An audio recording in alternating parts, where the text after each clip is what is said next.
함께 말씀 읽으시겠습니다. 오늘 말씀은 골로새서 1장 13절에서 23절 말씀입니다. 골로새서 1장 13절에서 23절 말씀입니다. 함께 교독하신 후에 마지막 절을 다 함께 읽겠습니다. 제가 먼저 읽겠습니다. 그가 우리를 흑암의 권세에서 건져내사 그의 사랑의 아들의 나라로 옮기셨으니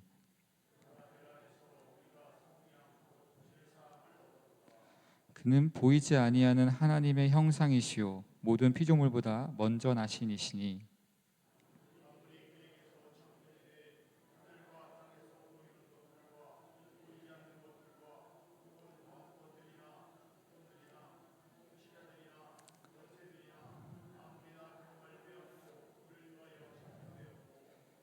또한 그가 만물보다 먼저 계시고 만물이 그 안에 함께 섰느니라.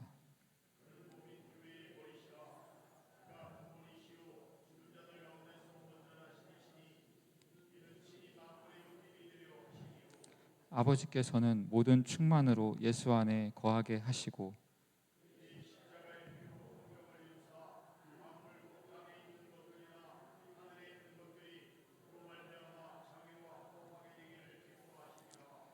전에 악한 행실로 멀리 떠나 마음으로 원수가 되었던 너희를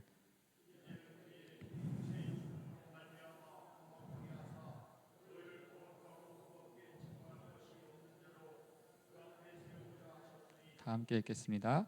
만일 너희가 믿음에 거하고 터 위에 굳게 서서 너희 들은 바 복음의 소망에서 흔들리지 아니하면 그리하리라.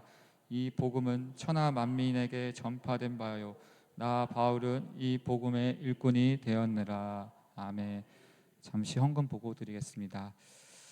김옥 권사님께서 감사헌금 하셨습니다. 생일 축하 헌금 드립니다. 지금까지 지내온 것은 주의 은혜라 하십니다. 하나님 제 아이를 지켜주시고 돌봐주세요. 저희 가정 안에 살아계심에 감사드립니다. 무명으로 드리셨습니다. 유세희 장로님 감사헌금 드리셨습니다. 11조 헌금 김순옥 권사님 드리셨습니다. 그 외에 엄수와 성도님 외 일청작정 헌금 외에 많은 분들이 헌금을 드리셨습니다. 제가 기도하겠습니다. 하나님 아버지, 이 시간 말씀을 듣기 앞서서 준비한 예물을 주님께 올려드립니다. 드리는 모든 손길을 위해 주님의 은혜와 축복이 가득 넘치기를 간절히 소망합니다.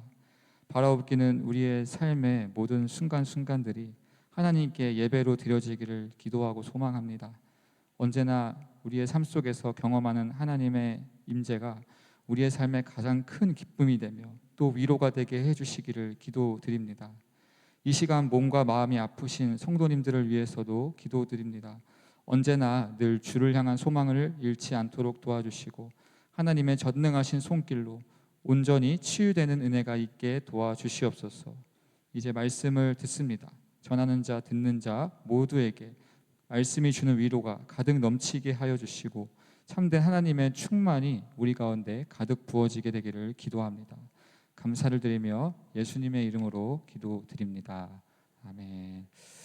예수님은 누구신가라는 제목으로 함께 말씀을 전하겠습니다. 말씀을 전하기 앞서서 책 한 권을 잠깐 소개해 드리겠습니다. 보여주시면은 바로 이제 잘 안 보이실 수 있는데 미니멀리스트 붓다의 정리법 이렇게 나와 있습니다. 여기 잠깐 다른 종교의 단어가 들어가서 조금 저도 이제 망설여지긴 했지만 오늘 말씀을 준비하는 가운데 필요한 내용이 담겨 있어서 부득이하게 인용하였습니다. 책 이름이 바로 미니멀리스트 붓다의 정리법인 것입니다. 저는 바라기를 오늘 우리가 말씀을 마친 후에는 미니멀리스트 그리스도인의 정리법 이렇게 다시 한번 결단하심으로 우리가 그리스도인으로서 이 세상을 살아가는 동안 잘 정리해서 정말 하나님께 영광 돌리고 그 하나님의 은혜가 우리 삶에 가득 넘치게 되기를 간절히 소망합니다. 제가 일부 내용을 조금 각색해서 읽어드리겠습니다. 사랑하는 성도 여러분, 쇼핑하는 것을 좋아하십니까? 안 좋아한다고 말씀하시는 분들은 아마 없을 것입니다. 사람들이 쇼핑을 하는 이유는 무엇일까요?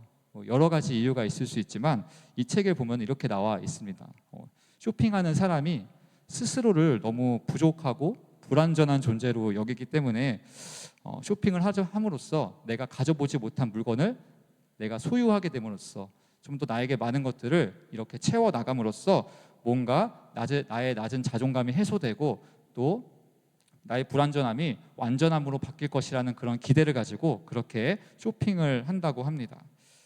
원래는 이제 집 밖에 나설 때가 되면은 전혀 쇼핑할 마음이 없었음에도 불구하고 일단 집을 나서는 순간에 이렇게 지나치는 가게들마다 너도나도 어서 들어와서 물건을 사라고 이렇게 손짓하는 것 같다고 하기에 결국 필요하지도 않은 신상 구두를 구입해서 집에 오고 만다는 것입니다.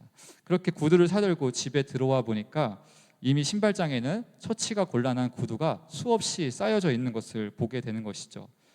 이렇게 점점 집에는 없어도 될 물건들이 나의 어떤 불완전함을 해소하기 위해서, 나의 낮은 자존감을 해소하기 위해서 채우고 또 채우다 보니 이제는 집이 더 좁아서 못 있겠다고 더 큰 집으로 이사가는 일이 발생하기도 한다는 것입니다. 이 책의 작가는 이와 같은 삶을 문제 삼으며 이렇게 주장하고 있습니다. 우리가 진정 행복해지려면 내가 더 많이 가지고 채울 것이 아니라 오히려 내가 가진 것을 비워내야 한다고 그렇게 설명하고 있습니다. 최소한의 것들만 이렇게 남겨둔 상태에서 정말 나에게 중요한 것들만 남겨둔 상태에서 다른 모든 것들은 다 비워두고 사는 이 삶이 바로 미니멀리즘의 인생이라고 그렇게 나와 있습니다. 제가 앞에 여기 미니멀리즘이라는 게 무엇인지 한번 써봤는데 제가 한번 읽어보겠습니다. 단순함과 절제를 추구하는 예술 문화 사조로서 단순히 이제 물건만 이렇게 버리는 게 아니라 삶에서 마주하는 여러 인간관계를 비롯한 정신적인 요소들 다 제거함으로써 진정으로 중요한 일에 더 많은 시간과 에너지를 집중하는 삶이 이 미니멀리즘 삶이라고 그렇게 나와 있습니다. 이렇게 살게 된다면 이렇게 살아본 사람들의 경험상 행복함이 더 증가되고 여유도 더 되찾게 되고 스트레스도 덜 받고 또 창의성과 생산성이 오히려 증가되었다는 그런 내용을 적어 주었습니다. 저는 이와 같은 비워내는 삶이야말로 우리 그리스도인들에게 있어서 꼭 필요한 삶의 양상이 될 수 있음을 말씀드립니다.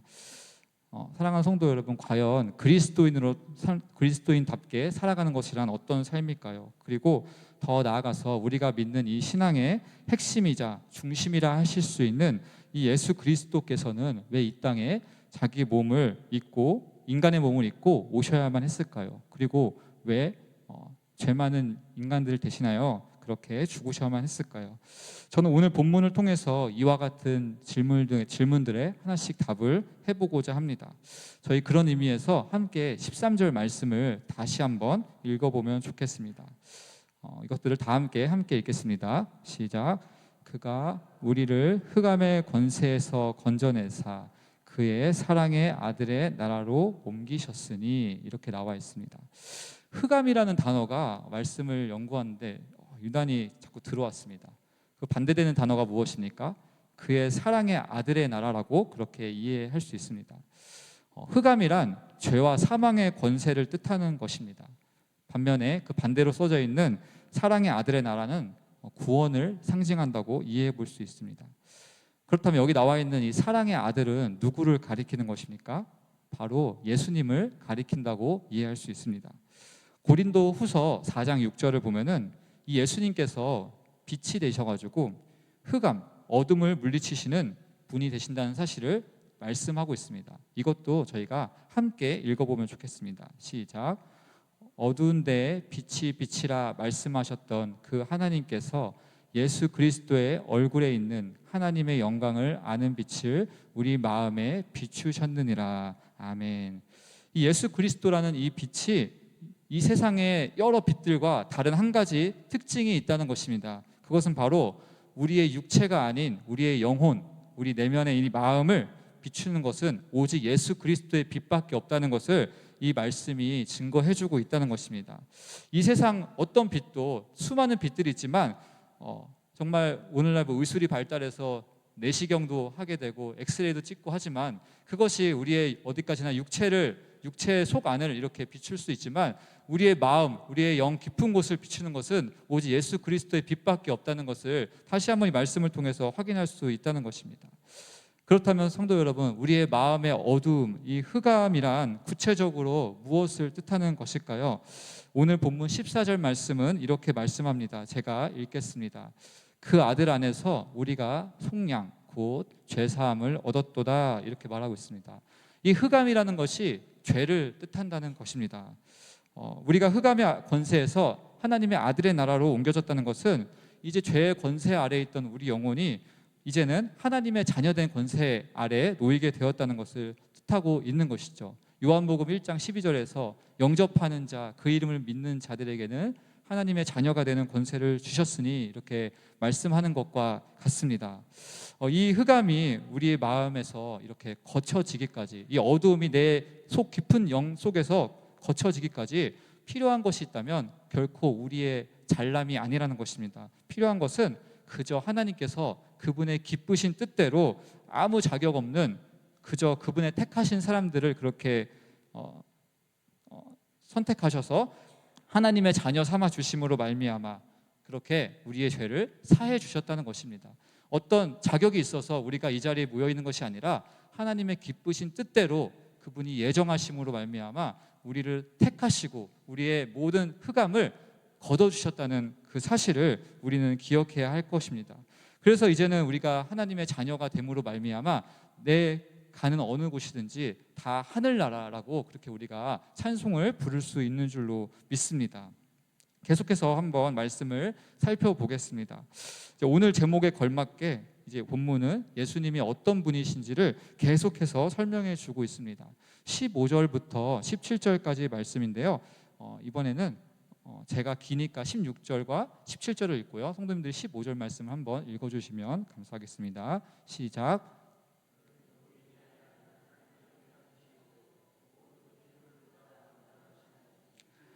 만물이 그에게서 창조되되 하늘과 땅에서 보이는 것들과 보이지 않는 것들과 혹은 왕권들이나 주권들이나 통치자들이나 권세들이나 만물이 다 그로 말미암고 그를 위하여 창조되었고 또 그가 만물보다 먼저 계시고 만물이 그 안에 함께 섰느니라, 이렇게 말씀하고 있습니다.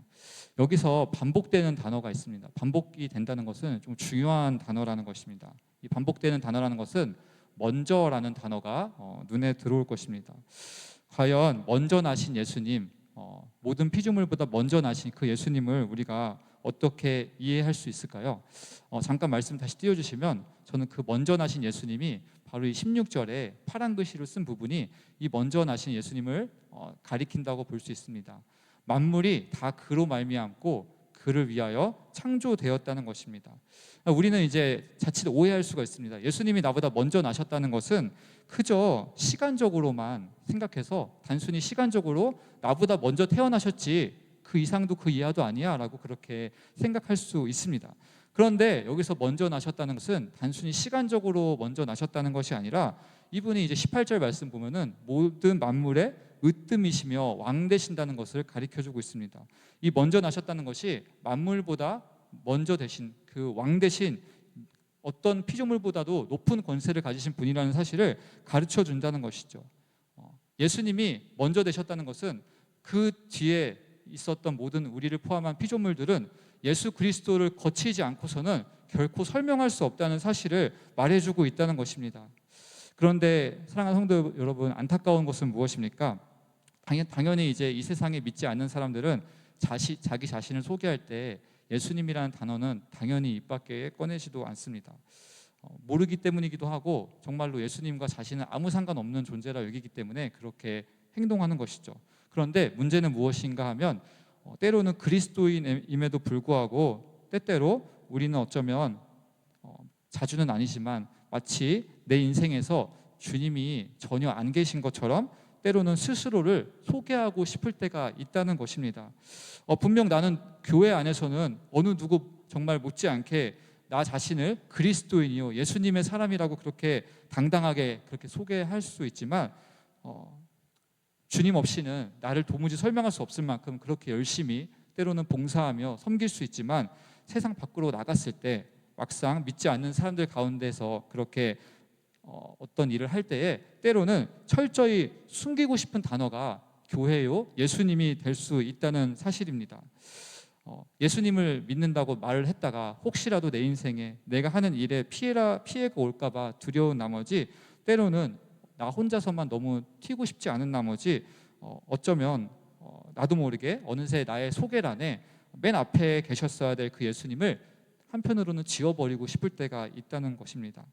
저는 다시 한번 오늘 말씀을 읽으면서 우리보다 먼저 되신, 으뜸 되신 예수 그리스도, 감히 우리 자신을 소개할 때 없어서는 안 될 그 이름 예수 그리스도를 다시 한번 우리가 마음속 깊이 새기며, 저와 여러분 모두가 언제 어디서든 내가 그리스도인이라는 사실을 당당하게 나타내시는 저와 여러분 되시기를 간절히 소망합니다.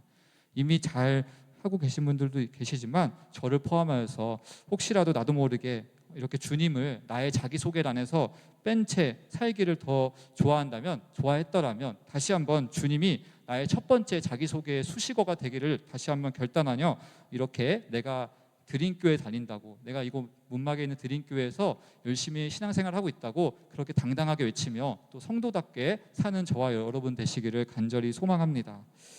한편 저는 이 먼저라는 이 단어를 통해서 우리가 삶을 살아가면서 한편으로는 또 저지르는 그런 잘못과 좀 오해가 있음을 또 말씀드리고자 합니다. 오늘날 생각보다 많은 사람들이 좀 중요하게 여기는 가치 중 하나가 있는데, 그게 무엇이냐면 바로 텃세라는 단어입니다. 제가 이 텃세라는 단어의 뜻을 한번 찾아보니까, 먼저 자리를 잡은 사람이 뒤에 들어온 사람에 대해서 뭔가 자기도 모르게 가지는 그 특권 의식이라고 그렇게 쓰여져 있습니다. 그런데 뒤에 온 사람을 이렇게 업신 여기는 행동이라고 그렇게 나와 있었다는 것이죠.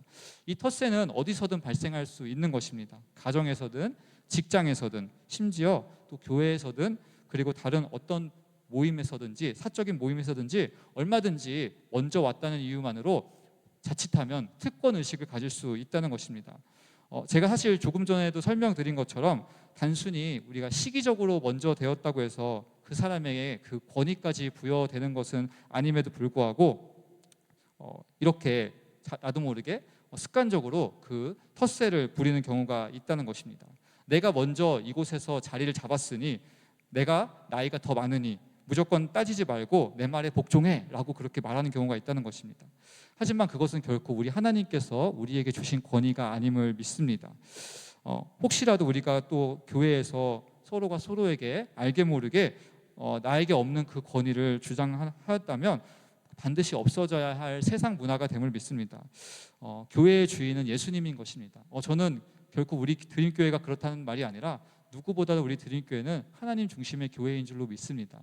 더욱더 말씀 중심의 교회이며 예수님 중심의 교회라는 것을 당당하게 외칠 수 있습니다. 앞으로 우리가 이곳 문막에서 더욱더 말씀 중심으로, 예수님 중심으로 우리 교회의 머리 대신 예수님만이 우리의 권위자십니다. 진정 우리의 왕 되십니다라고 그렇게 고백하시는 저와 성도님들 되시기를 간절히 소망합니다. 사실 제대로 텃세 부릴 수 있을 것 같으면 우리 예수님이야말로 우리보다 시기적으로도 먼저 되셨고 가장 높은 권세를 가지셨으므로 얼마든지 우리 예수님이 우리에게 텃세를 부리셔도 할 말이 없습니다. 그런데 주님은 우리에게 어떻게 행동하셨습니까? 이 땅에 오셔서 그 어떠한 텃세도 행하지 않으셨습니다. 그분은 오직 온유하고 겸손하셔서 하나님의 뜻대로만 사셨던 것이죠. 내가 하나님의 아들이야, 나에게 다 복종해, 이렇게 말하시는 것이 아니라 그저 오히려 자신을 다 내어주기 위해 이 땅에 오셨고 죄인들을 끝까지 사랑하심으로 그렇게 자기 목숨까지도 다 내어주셨다는 것입니다. 당시 사람들은 자기에게 있지도 않은 권위로 예수님을 그렇게 십자가에 못 박으면서 욕하고 때리고 또 침뱉고 그렇게 행동했지만, 주님은 그 와중에도 어떠한 권리도 행사하지 않으시고 그 모든 멸시와 천대를 다 받으셨다는 것이죠. 이것이 주님이 우리에게 보여주신 온유와 겸손인 줄로 믿습니다. 예수님께서 우리에게 마태복음 11장 28절에서 30절에서 이렇게 말씀하십니다. 수고하고 무거운 짐진 자들아 다 내게로 오라. 내가 너희를 쉬게 하리라. 나는 마음이 온유하고 겸손하니 나의 멍에를 메고 내게 배우라. 그리하면 너희 마음이 쉼을 얻으리니 내 멍에는 쉽고 내 짐은 가벼움이라. 이렇게 말씀하십니다. 사랑하는 성도 여러분, 이 세상은 어떤 세상입니까? 결코 쉼을 누리기가 어려운 세상입니다. 그리고 온유하고 겸손한 사람을 찾기란 더더욱 어려운 세상입니다. 가정에서든지 직장에서든지 그리고 교회 안에서조차도 때때로 우리는 상대방의 긍휼 없는 모습 때문에 상처를 받기도 한다는 것이죠. 그런데 주님께서 우리에게 말씀하시는 것입니다. 마음과 육체가 모두 피곤한 자들아 내게로 오라. 내가 너희를 쉬게 하리라. 나는 이 세상 그 어떤 권세보다도 높은 권세를 가진 자로서 너희를 참으로 쉬게 할 수 있다. 이렇게 말씀하신 것입니다. 그러므로 내게로 오라. 내가 너를 구원하겠다. 이렇게 말씀하시는 줄로 믿습니다. 사랑하는 성도 여러분, 이 세상에서 나에게 일어나는 일은 우연이란 하나도 없습니다.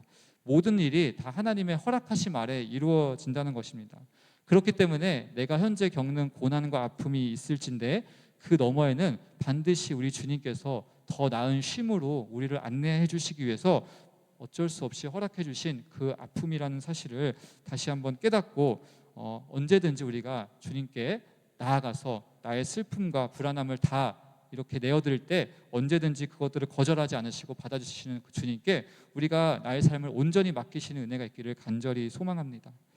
제 아이가 요즘 점점 더 제게 잘 요청하는 것이 있다면 안아주세요 라고 그렇게 말을 한다는 것입니다. 어디서 배웠는지 틈만 나면 저에게 안아달라고 하는 것입니다. 혼자서 잘 놀다가도 어느샌가 나타나서 갑자기 또 안아주세요 이렇게 말을 한다는 것이죠. 그렇게 말을 하면은 저도 기분이 너무나 좋습니다. 이 아이에게 있어서 안아달라는 요청을 하는 이유는 아버지의 품 안에 머무는 것이야말로 진정한 쉼을 누리는 방법 중 하나이기에 아마 그렇게 행동하는 것 같습니다. 저는 우리의 성도의 모습이 바로 하나님 아버지께 그래야 하는 줄로 믿습니다. 하나님은 언제 어디서든지 우리가 그분께 나아갈 때 두 팔 벌려 안아주시는 분이 되심을 믿습니다. 마치 그 아버지를 등지고 떠나서 흑암 중에 있었던 그 돌아온 탕자인 둘째 아들이 다시 마을 어귀에 나타났을 때 늘 그 아들을 기다리시다가 아들을 발견하시거든 먼저 달려가셔서 그 아들에게 입 맞추고 또 안아주신 그 아버지의 모습이 바로 우리 하나님의 아버지의 모습과도 같습니다. 예수님이 만물의 으뜸이 되신 이유는 바로 그 온유하고 겸손하신 성품으로 우리를 안아주시기 위해서, 우리를 쉬게 하시기 위해서 그렇게 우리보다 먼저 되신 줄로 믿습니다. 계속해서 19절 말씀과 20절 말씀을 한번 읽어보겠습니다. 이번에는 제가 18절 말씀을 읽고 우리 성도님께서 19절 말씀을 읽어주시겠습니다. 제가 먼저 읽겠습니다. 그는 몸인 교회의 머리시라. 그가 근본이시요 죽은 자들 가운데서 먼저 나신 이시니 이는 친히 만물의 으뜸이 되려 하심이요.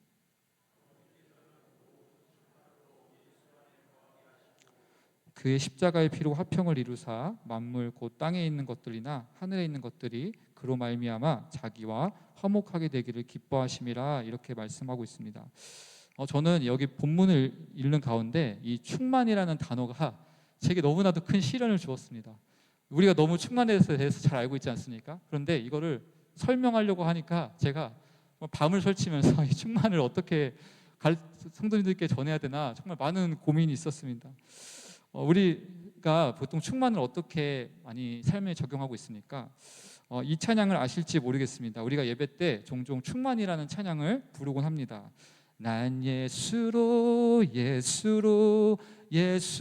충만하네. 난 예수로 충만하네. 난 예수로 충만하네. 영원한 내 안에 살아계시네. 이렇게 우리가 충만을 구하며 이렇게 하나님께 나아갑니다. 이렇게 부르면 어떻습니까? 마치 충만해진 것 같은 기분이 들지 않으십니까? 뭔지는 잘 모르겠지만 예수님이 내 안에 팍 이렇게 가득 채워지신 기분이 든다는 것이죠. 뭔가 내가 작은 예수화 된 것 같은 기분이 든다는 것입니다.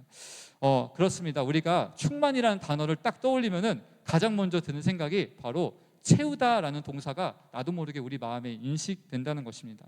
그런데 문제는 무엇입니까? 정작 어떤 것을 구체적으로 채워야 될지 사실 또 잘 모르겠는 것도 있다는 것입니다. 이는 또 성령 충만도 한번 생각해 볼 수 있는데, 우리가 기도할 때 성령 충만케 하여 주시옵소서 이렇게 하면서 성령 충만을 구하기도 합니다. 하지만 정작 성령 충만이 정확히 어떤 느낌인지 또 모를 때가 있다는 것이죠. 그저 내 안에 그 작은 성령께서 마치 솜사탕처럼 내가 기도하면 뽀글뽀글 부풀어서 나를 가득 채우는 것 같은 그런 채우는 느낌이 드는 것처럼 우리가 인식할 때가 있다는 것입니다. 뭔가 내가 대단한 능력과 파워를 가진 사람처럼 느낄 때가 있다는 것이죠. 하지만 사랑하는 성도 여러분, 저는 오늘 이제 다시 한번 우리가 결단하면 좋겠습니다. 앞으로는 우리가 충만이라는 단어를 외칠 때 채우다라는 단어는 잠시 우리의 마음속에서 잊어주셨으면 좋겠습니다. 이 채우다라는 단어가 우리가 적용할 단어가 아니기 때문입니다. 충만이라는 이 단어를 제가 살펴보니까 실제로 채우다, 가득 채우다 이런 말이 있습니다. 그런데 또 다른 말이 무엇인가 하니 거룩하다, 그리고 완전하다라는 뜻을 가지고 있습니다. 이게 무슨 말인가 하면 충만을 일으키는 주체는 내가 아니라는 것입니다. 먼저 오늘 제가 아까 읽었던 골로새서 1장 22절 말씀을 한번 띄워주시면 그 부분만 다시 한번 읽고 그것들을 설명하기를 원합니다. 우리가 22절 말씀만 다 함께 읽겠습니다. 시작. 이제는 그의 육체의 죽음으로 말미암아 화목하게 되사 너희를 거룩하고 흠없고 책망할 것이 없는 자로 그 앞에 세우고자 하셨으니, 이렇게 말하고 있습니다. 제가 밑에 조그맣게 거룩하고 흠없고 책망할 것이 없는 자로 하나님이 세우시겠다는 것은, 이게 바로 오늘 본문에서 충만한 자를 만드시겠다는 것이 이 뜻이구나라는 것을 다시 한번 이해해 볼 수가 있다는 것입니다. 한마디로 우리를 충만하게 하시는 분은 내가 아니라 하나님이시라는 사실입니다. 그렇다면 우리가 해야 될 일은 무엇입니까? 제가 서두에 책을 소개해 드린 이유가 있습니다. 우리가 해야 될 일은 깎아내고 비워내야 하는 일이라는 것입니다. 흠없고 책망할 것이 없는 자로 우리가 서기 위해서, 내 안에 이 흑암들을 걷어내기 위해서 우리는 끊임없이 나의 죄된 욕망들과 다른 여러 가지 하늘로부터 오지 않은 다른 것들을 끊임없이 비워내야 하는 존재이지, 내가 무언가를 채우는 존재가 되지 않아야 한다는 것입니다. 난 예수로 충만하네, 이것은 사실은 난 예수로 거룩해지기 원하네, 나 예수로 말미암아 완전해지기 원하네라고 그렇게 우리가 고백해야 한다는 것이죠. 우리 주님께서 우리가 그렇게 나를 깎아내고 비워내기 시작할 때 주님께서 우리 가운데 가득 그분의 거룩함과 은혜를 채워주시는 줄로 믿습니다. 그것이 바로 충만한 삶인 것입니다. 그것을 위해서 끊임없이 우리 성도는 절제하며 인내하며 거룩함을 지키는 삶을 살아야 한다는 것이죠. 거룩이라는 말 자체가 충만이기 때문에 우리는 그저 이 세상에서 해야 할 일이라고는 그렇게 나를 연단하며 계속해서 비워내야 하는 작업인 것입니다. 근데 제가 여기서 한 가지 더 설명드리자면, 기독교가 다른 종교와 차이점이 바로 여기에 있습니다. 이 비워내는 것조차도 내가 하는 것이 아니라는 사실입니다. 사랑하는 성도 여러분, 우리가 회개하고 싶다고 회개할 수 있는 존재라 생각되십니까? 내가 회개하는 것 같지만 사실은 하나님께서 우리에게 회개의 영을 주시사 회개하는 줄로 믿습니다. 우리가 나를 흠없는 자로 만들기 위해서, 책망할 것이 없는 자로 만들기 위해서 내가 열심을 내서 열심히 내가 주님께 가까이 나아가는 것지만, 결국 비워내는 것도 사실은 하나님으로부터 시작되는 것이요, 충만해지는 것도 하나님으로부터 시작되는 것임을 우리가 잊어서는 안 된다는 것입니다. 그렇기 때문에 우리는 고백해야 할 것은 그저 주님의 은혜밖에 없습니다. 내가 여기까지 지내온 것은 다 주의 은혜라, 주님의 은혜 그 하나밖에 내가 자랑할 것이 없습니다라고 그렇게 우리가 말할 수 있는 것입니다. 우리가 어떤 존재인지에 대해서 요한복음 15장에서는 이렇게 설명해 주고 있습니다. 제가 짧게 한번 읽어보겠습니다. 예수님께서 이렇게 말씀하신 것입니다. 나는 포도나무다, 그리고 너희는 가지다. 그러므로 너희가 가지로서 할 수 있는 것은 그냥 나에게 붙어 있는 것이다, 이렇게 말씀하고 있는 것입니다. 너희가 충만해지기 위해서, 너희가 열매 맺기 위해서 해야 할 일이라고는 스스로 무언가를 채우려 하지도 말고, 스스로 뭔가를 거룩해지려고 비워내지도 말고, 그저 가지로서 나에게 붙어 있으면 내가 그 하늘나라의 생명을 너에게 공급해 줄 것이다. 포도나무인 내가 너에게 영생에 이르는 그 양분을 끊임없이 줄 것이다라고 우리 주님께서 우리에게 약속하신다는 것입니다. 이것이 바로 우리의 부르심인 줄로 믿습니다. 약간은 허무한 것 같지만, 그렇다면 내가 할 수 있는 일이라고는 아무것도 없는 것입니까? 라고 그렇게 말할 수 있지만 항상 우리의 첫 번째 마음은 하나님의 주권에서부터 시작되어야만 우리가 모든 영광을 하나님께 돌릴 수 있는 줄로 믿습니다. 그것이 우리가 정말 말씀에 기초한 장로교인으로서, 장로교 교단에 속한 교인으로서 마땅히 가져야 할 마음가짐인 줄로 믿습니다. 그렇기 때문에 저는 처음에 우리가 미니멀리즘의 삶을 살아가면 행복해질 수 있다 이렇게 말씀드렸습니다. 필요한 것, 정말 진짜 필요한 것만 놔두고 나머지는 다 이렇게 비워내면 그래도 정말 훨씬 더 행복해졌다는 그 사람들의 말을 읽으면서, 그렇다면 우리가 그리스도인으로서 꼭 챙겨야 될 것은 무엇인가 생각해 보았을 때 고민할 필요도 없이 딱 한 단어가 떠올랐습니다. 그것은 무엇입니까? 바로 우리 구주 예수 그리스도이신 줄로 믿습니다. 내 안에 예수만 함께 하시면 다른 어떤 것들은 사실은 다 비워져도 하나님께서 내가 그 예수만 잘 따르면, 그 예수님께만 잘 붙어 있으면 내 인생을 그 어느 누구 못지않게 충만하게 채워줄 것을 우리에게 오늘 말씀하고 있는 것입니다. 사랑하는 성도 여러분, 그것들을 믿으십니까? 저는 바라옵기를 우리가 항상 그렇기 때문에 항상 하나님 중심, 예배 중심으로 살게 되시기를 간절히 소망합니다. 살다 보면 다른 사람들이 이렇게 맺는 열매가 부러울 수 있습니다. 똑같이 신앙생활 하는데 너는 왜 이렇게 돈 잘 벌고, 왜 이렇게 자식도 많이 낳고, 왜 이렇게 높은 이렇게 직업도 가져서 나를 왜 이렇게 시기 질투하게 하냐? 겉으로 말은 못하지만 한편으로는 하나님 정말 공평하신 건 맞아? 때로는 그렇게 생각하기도 합니다. 그런데 그때마다 자칫하면 시험에 들어서 교회 안 다녀버릴 거야. 다녀봤자 내 인생에 불행한 일만 닥치고 내 친구한테만, 내 이웃한테만 다 좋은 일만 생기는 것 같아. 하나님 진짜 계신 건 맞아? 이렇게 생각하면서 때로는 시험에 들 수 있다는 것이죠. 그런데 여기서 우리가 다짐해야 할 것은 그때를 인내하며 끝까지 기다리면 반드시 어느샌가 하나님께서 나에게만 예비하신 그 충만한 열매를 반드시 맺게 하신다는 사실입니다. 우리가 인내하고 기다릴 때 하나님께서 정말 어떤 이 세상의 열매가 아닌 하나님이 주시는 그 열매를 우리 가운데 반드시 주실 줄로 믿습니다.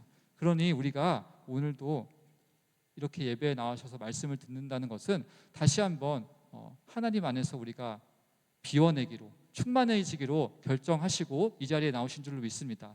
이 세상 다른 어떤 세상의 그런 열매들, 좋은 것들을 따라 사는 삶이 아니라 정말 하나님만이 주실 수 있는 그 영원한 영생의 열매를 우리가 얻기 위하여 오늘도 나를 절제하며 내 몸을 치며 다시 한번 우리 주 예수께 붙어있는 가지로 사시는 저와 여러분 되시기를 간절히 소망합니다. 마지막으로 제가 충만이라는 단어를 이렇게 묵상하면서 부흥이라는 단어 한 가지를 더 생각하게 되었습니다. 오늘날 부흥에 대해서 이야기하면 많은 사람들이 이렇게 얘기합니다. 숫자적으로 많아지고 교회가 엄청나게 커지는 것을 부흥이라고 그렇게 많이들 이야기합니다. 그래서 그들의 입장에서 부흥시키지 못한 마치 목회자는 조금 실패한 목회자라고 말은 안 하지만 은연중에 그렇게 이야기하기도 합니다. 그런데 제가 이 부흥이라는 단어를 다시 한번 찾아보는데 이렇게 나와 있었습니다. 부흥이라는 것이 무엇이냐면 단순히 양이 많아지는 것이 아니라 이 본질을 잃어버리고 쇠퇴했던 것이 다시 그 원래의 자리로 돌아가는 것이 그 부흥이라고 그렇게 나와 있었습니다. 한마디로 정말 교회가 부흥하기 위해서는 단순히 많은 사람들이 그렇게 앉아 있는 것이 아니라 한 사람이라도 정말 그 타락한 본성이 예수 그리스도로 말미암아 다시 회복을 얻어서 구원을 얻어서 정말 주님의 자녀답게 살아가는 사람, 그 한 사람이 있다면 저는 정말 그것이야말로 하나님께서 그 교회에 허락하신 부흥을 이루어낸 줄로 믿습니다. 우리가 꿈꿔야 될 부흥은 바로 그런 것입니다. 단순히 양이 많아지는 부흥이 아니라 타락한 쇠퇴해버린 그 성도가 다시 말씀을 붙들고 나아갈 때 그 말씀 안에서 생명을 얻고 그 가지의 역할을 다시 한번 부르심을 기억하며 예수님 안에서 충만한 열매를 맺어가는 것이 우리가 앞으로 꿈꿔야 될 부흥의 열매인 줄로 믿습니다. 저는 우리 드림교회가 이렇게 큐티하는 가운데, 말씀을 읽는 가운데 이 말씀이 쌓이고 쌓여서 내 안에 깊이 뿌리내려서 정말 하나님이 주시는, 우리 각자에게 주시는 그 부르심의 열매를 정말 주렁주렁 맺으시며 서로를 격려하시며 위로하시는 우리 모든 성도님들 되시기를 간절히 소망합니다. 말씀을 맺겠습니다. 결국 오늘 제가 말씀을 준비하면서 이제 조금 정리해 보자면, 하나님이 어떤 분이신가 이렇게 정리를 내려볼 때, 하나님은 우리를 흑암에서, 죄와 사망의 권세에서 우리를 건져내시고, 또 우리가 이 땅에 사는 동안 우리가 우리 힘이 아닌, 우리의 노력이 아닌 그저 그분의 능력으로 우리를 깨끗하게 비워내시고 정결하게 하시고, 다시 그분의 거룩함으로 우리를 채우심으로 말미암아 우리를 영원토록 기쁨과 충만한 삶으로 그렇게 살게 하시는 분이신 줄로 믿습니다.